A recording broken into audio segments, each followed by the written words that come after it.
Welcome to Not Milk Never Milk. Subscribe if you're lactose intolerant. In this video, I will explain how to set up Flutter in VS Code. First, ensure you have Visual Studio Code installed on your system.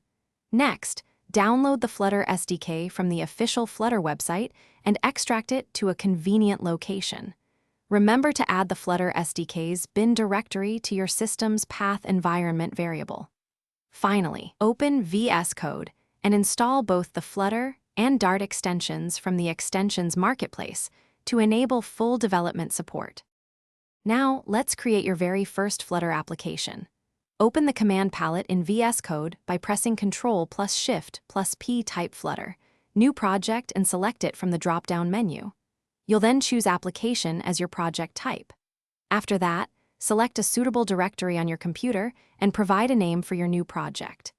VS Code will then generate all the necessary files for your Flutter app, typically taking only a few seconds. Once your project is set up, it's time to run and debug your application. Connect a physical mobile device to your computer or start an Android emulator or iOS simulator. In the VS Code status bar, select your desired target device. To launch your app, simply press F5 or click the Run and Debug button. You can also set breakpoints in your code and use the debug console to inspect variables and troubleshoot any issues, making development much smoother. One of Flutter's most powerful features is Hot Reload. This allows you to see your UI changes almost instantly after saving your code, without needing to restart the entire application. Just make a change, save your file, and watch your app update in less than 1 second.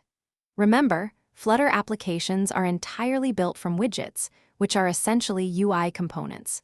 You'll frequently use widgets like text for displaying text, and column or row for arranging other widgets vertically or horizontally. Thanks for watching. If this was helpful, leave a like and consider subscribing. See you next time.